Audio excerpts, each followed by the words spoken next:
na so ahomaso a wo so na fa wo kɔ baabi a ahomaso no ɛfa wo kɔ baabi a wo tempanifo ma wo tabasabasa wo eta wo tewjaya wo tabasabasa si we di hene wo dwan ba wo di hene wo hefa. All right, abuzia ma yenda wase ne yema wakɔ aba once again emfamra a PM Media GH badana obibezie matters arising at each and every blessed day biano yebomoden si ade bebro na nanso yade ena ensamu a ewo ho no ebro na mebemo watie nkomo bi na nkomo no in fact anoden nkomo na no odin there is this menteme ho ase between abusua odi amayankɔ video nimra Sergeant Dama Jumana Maya Madresa Mobaba Ogan. I will stop all of you. Yes. Uba to you fear, and of fear now kakoe. Now if you saw Batra Sufia. Uba and so one alcoy. Uba a one alcoy, one a palm was a one alcoy.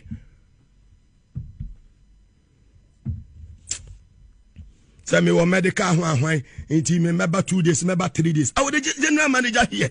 Menam did this become.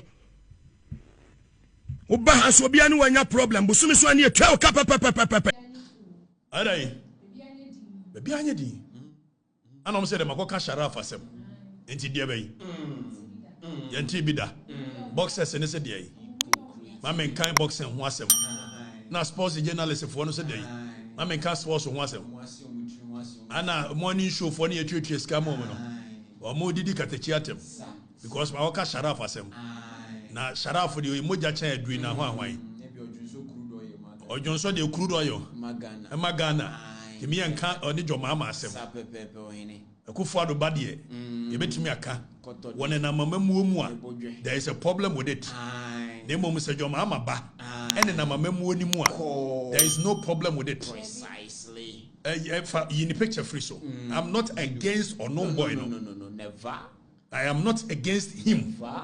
Let's state that record clear. It's not about the guy. Exactly. And make some catch it out. No offer. And then neck down. So now, when you say confidence, so I can't say, I mean, to me, I know. It confidence so by you know. And my say, when you knew about no, Lordina, the men can ask him. Tomorrow, Lordina, men can ask him for a while. And was I didn't offer I see dear by and to me, you know, come and make you Roman father. And you go confidence. So, oh, guys, was even over that was by you free. But you know. And they say no confidence you about Lordina ne ayi we no sharafu de me you omo free just that microphone ne omo no omo keka na me be school yi omo why eti nya sharaf na mom na konta ne dem uniform nye John dem uniform confidence so e ma bio e ma wa konta me uniform nye yi e so ne malam Yohane do na ebu man ti me uniform a and I know say me nua asafo JNDC kasa ono so wonso yi president ma free na nam se na me uniform say esa for je anti enye yi won na ebu man ti afi wo mo se akobusa se sharafu nya sika we enti say ye grow na obi e onim say o de ne papa sika na aye no na bi o de evidence aba na okotratra ba bi na obubom koka say answer bi e papa sika kra mu ni say boni bi ani because papa no be ye aban mu ni panye ne ena nya afi we last year ya obedi president no who scan e de be hwa akra na so be bono okay o de enfa de sa sharaf ne papa enfa ne papa say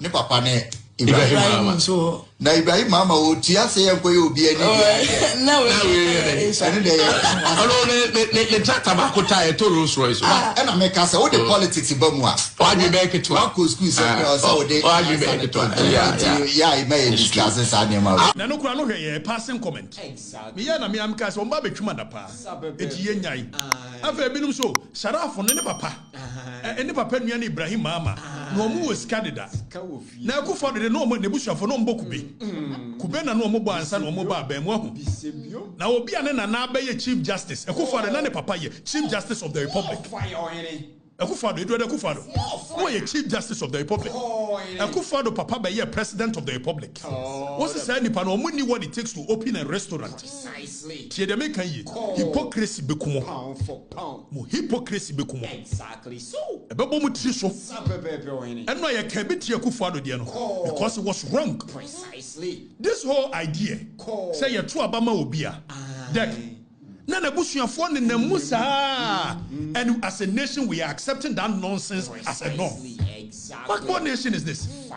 Ya to aba mo bi all of a sudden be na yira te foundation na wan omo opposition who foundation da na yira te foundation no na ode ne nam private companies so mom na me support yes it is a dream na wan mo na yeti koma na mbeka say ekufo the $25 million contract ama ne baso onkonko penti yi wo artwork akola yi ba be ka kire mo say enye wo no onye contract bia na ye private companies na aso na say mo se mo mpeda mo ba ye mo ntimi fa contract ne me kire wo he. But I know Kurano, me will problem with it. If so, you're president bar now call private individual so we call sponsorship. Private individual or interest. It was the ever sponsor. Let them know. O we nso a watching omunya asem na se be ya ban ne ma against them nti no and omudi etitalo oil so be sponsor Sharaf by virtue of Sharaf being in close proximity with the president omudi be yama no. So how are we accepting the norm say so be papa be your president all of a sudden that person can be going around soliciting for funds from it will cost money 2 million Ghana cedi 2 million 5,000 and you are using it as a yardstick because you go for the exactly so ti Sharaf ni na mamemu Sadenya Sharaf organize boxing eye kama it boxing for ne say me and kan it is even an affront ade we eyenim guase amamu ankasa as a nation omanya yetimu a your Ghana Boxing Authority your Sports Authority National Sports Authority your Ministry of Sports also say Ghana Boxing Authority National Sports Authority Ministry of Sports say huge national institutions omuntimi organize boxing just a Sharaf na ko organize hypocrites When you're correct. So when I say obi use state power at your building ma and you're wrong and they obi use state power at your building ma yanki anuntu oko kan menua Sadiq Adams say you organize it be 2024 one and name say 2024 John Mahama was a potential president and don't forget John Mahama has become a president before and now coming so by virtue of so even former president in it alone and on ma ye free bibi a influence peddler precisely what it one amoke kan sem hunu Okatakyie Afrifa kan de enka bi da se Sharaf ye boxing ade no waye ade there's nothing wrong me kan kura me ka se nko waye ade na so se de na no mo ye no ye busa mo the same question mo se mo nti bi da ade na mo nti bi da Matimi mutubi na hwiama no because e Sharaf me and my say Sharaf no nyo no ne me target I'm questioning eye de ye no say ya de papa ye to ade abama obi a all of a sudden abusuafo all ni awura mamu onim yankonkohwe video a President Mahama kire de ntia wo si Bukom Arena yankonkohwe so you will realize that President Mahama ni vision na no ye president won say obama Bukom Arena abeye sports a boxing for ni nyina abeye adwuma precisely instead so be use state institutions Ghana Boxing Authority Ghana Sports Authority na odia build this ade no or the neba na lead dia build this ade no and mo say me question because in dia be why are successful yes it is okay na a whole sports authority Ghana Boxing Authority and the sports ministry Kofi Adams say mo ntimi organize a successful boxing match and me for Anthony Joshua Madia and mo sorry wana Sharaf medi ministry ne say funu be no Omi asun kwa didi. Afi omo se menti bi da. Fire them. Cause Sharaf. The Kufuado badie. Okobi a restaurant. Ni e twantro restaurant yesi 6 million wawan. Mo ha mo ni twantro. Emi agitum. Ya kan am say ampamene mo ya adwene. Kufuado ban mo ne nama mamuom. If so yes adia. Yan konko he code of conduct no ono Jomama na nkasa ne ba. E da ne hwehwe Jomama video. A wo ka se de nti osi Bukom Boxing Arena nie. E se wo ye se wo pese wo promote boxing a. Make an na no ayimi agasa me nua Bukom banku. Ono nso abeka bi. Asem na richi. Wa hwe ono wo ka no. Se mre bi obeka so ofili me pa. Eti wo ye no wani di matem. Omo maka no de. Ayiti policy ni tiri ho se bosompani no odi di matem. Ani asi Joshua Klot ni ade se ne ye ba hwe Okatakyie ni abo no. Anya de ehia ni Joshua Kolote wo obo boxing nya millions of dollars. When you men fa bia ma me promote Ghana boxing. Na wasuko no ma we wo nana na o say wo mra me promote Ghana boxing ma. What a shame. What a shame. What a shame. Joshua Kolote so on TV da. Ade no so ye per lasting solution. It was China say President Mama bani ni ho a. Obi antimi promote boxing bio. Ni you state institutions na ka boxers no mo ho atomo. Ade na make am monte ase. Ade na make am monte ase. For pound. Ade ba no. Ni an kan okure okure ni musa. Ah? Ade ba no. Dek. Enra na Yakufu Adoba. Ye nyina kaseti ai. Ene ye Sharaf. And I'm saying it's not even about Sharaf. Never. It could have been me, it could have been General, it could have been anybody. Precisely. So it's not about Sharaf. Exactly. But it is the idea here to Obama Ubia. All of a sudden, ne bush your phone Ramuna, yeah. Also, private institutions and a sponsor. It is Talo Oyo. Now, what's Sadiq Adams who free this sponsor here? It is Sadiq Adams can say, can you mention correct? Say, no, what Trocrata, Talo Oila, on Bema sponsorship for sponsor. And yen free one for a second. Let's pretend that your mama yes Sharaf Papa. Our your president. It is Sharaf we Trocrata, Comata Loyola, and one best sponsor. Even among Kanokresa. So by proximity to power, he is using it for other Nyama. Yakan was him say you're wrong. Exactly. So Sakufado ye nenya and ne your mama by ya and yet Wrong. Mosi Yankee Anuntu. that's what they know. Ghana Boxing Authority. Saudi Anthony Joshua beba ya asem ketwa. And the young site ho. Danny, there is a video I made sure said you see Bookie Anthony Joshua make appearance. Sometimes what charge even $2 million. Precisely. So $2 million. all the people. Before so, and I'm going to buy the president free. They go free. Imagine this cash in Appearance fee. appearance fee. Or charges sometimes as high as $2 million. Exactly. So Mun use state institutions no fanye. Most mun use state institutions. Yeba me yaba lidi. Anya de papa. Anthony Joshua wonye charity organization. Oh ye event na peso oba na manfo na ni be di akira. Said oba ye manfo na ni adi akira.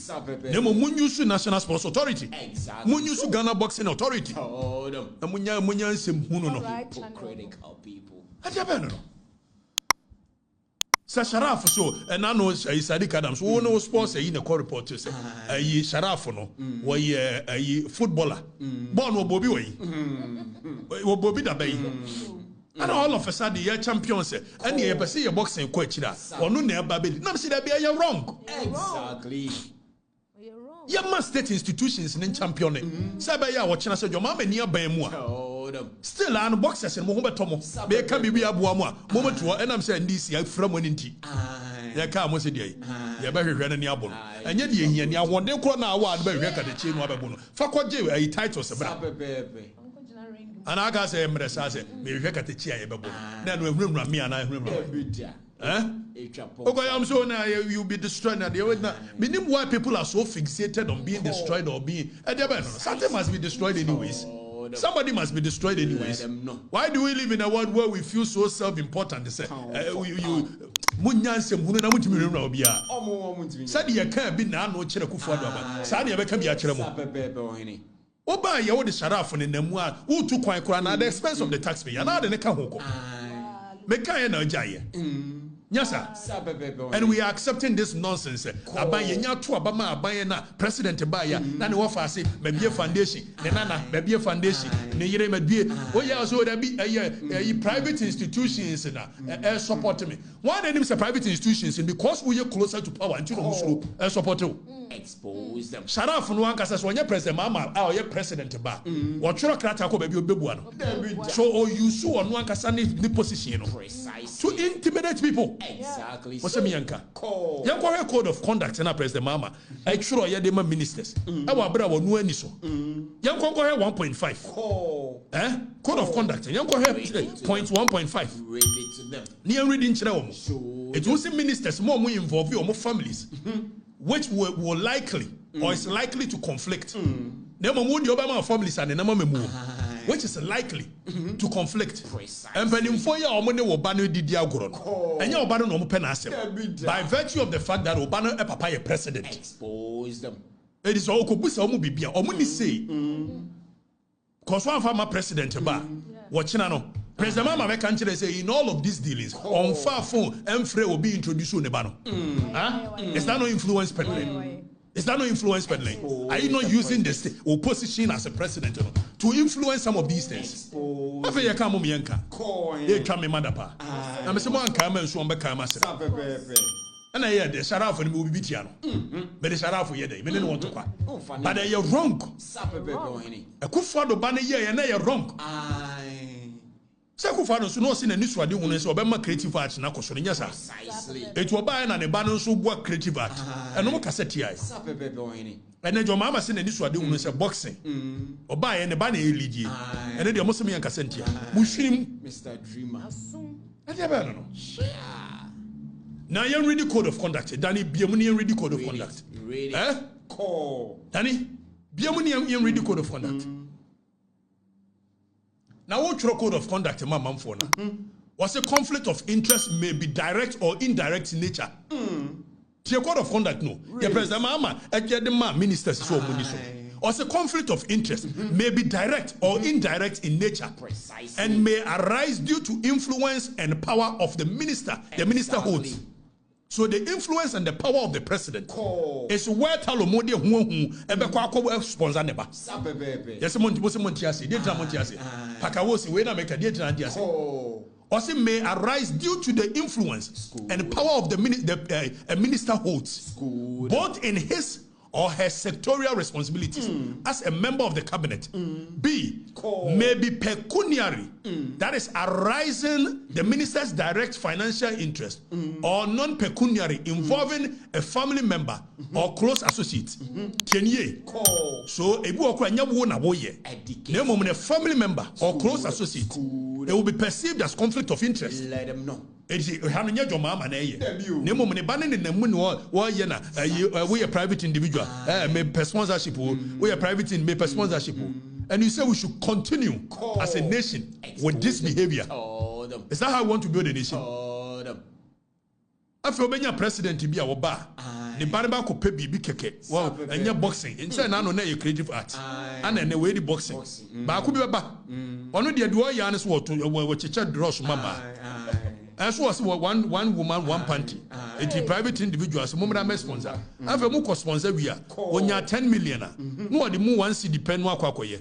No keep it the aka. So using state power to build their own children. Precisely. And most say no, me I accept it. Because me I am me. How is that I am here? Never. President Mama is so generous. You want to be that. The entire young one is to be done. Obi a waba former president. Now also buy ye.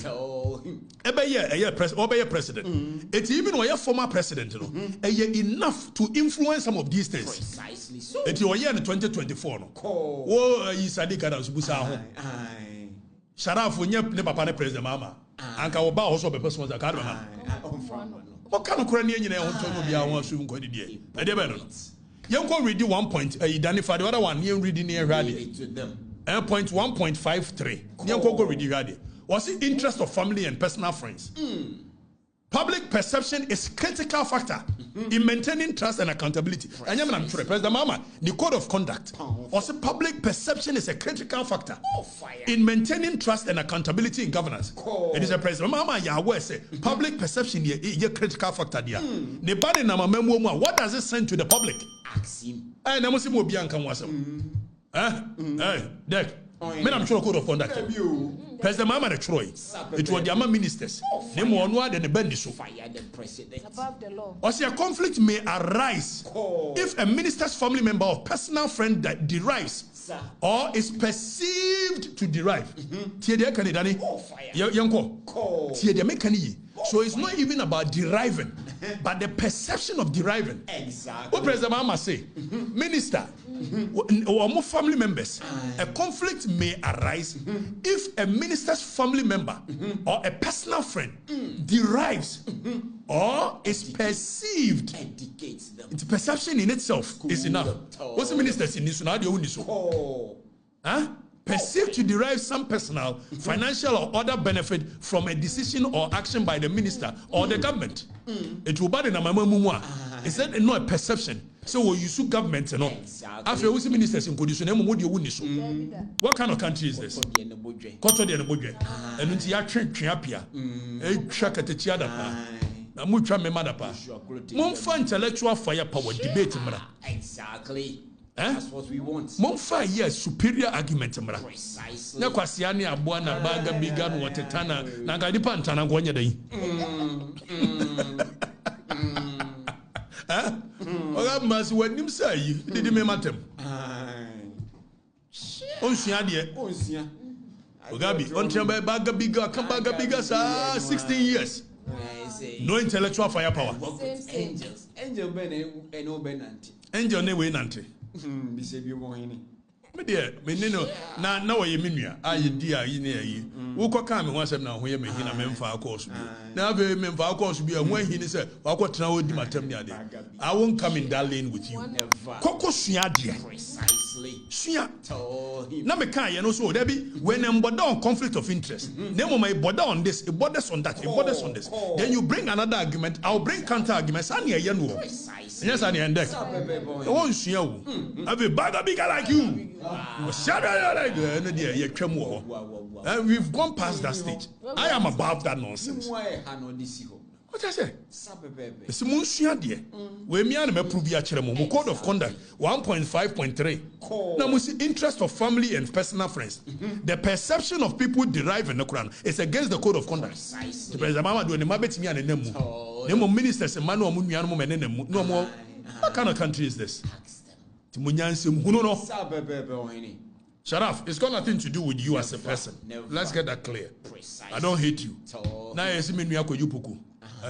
For MPP. That's why I also see you support a good thing. Why does me support a good thing?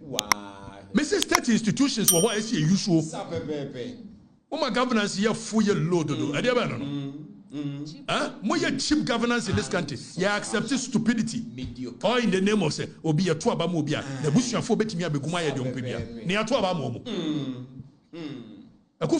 Not because you people thought say a problematic. It was because Yaman and Amo benefiting. Tiafa Yamam Kwana made the same to or even worse. Eboa. Afi did me matter. That him did stop me. Munni muntia.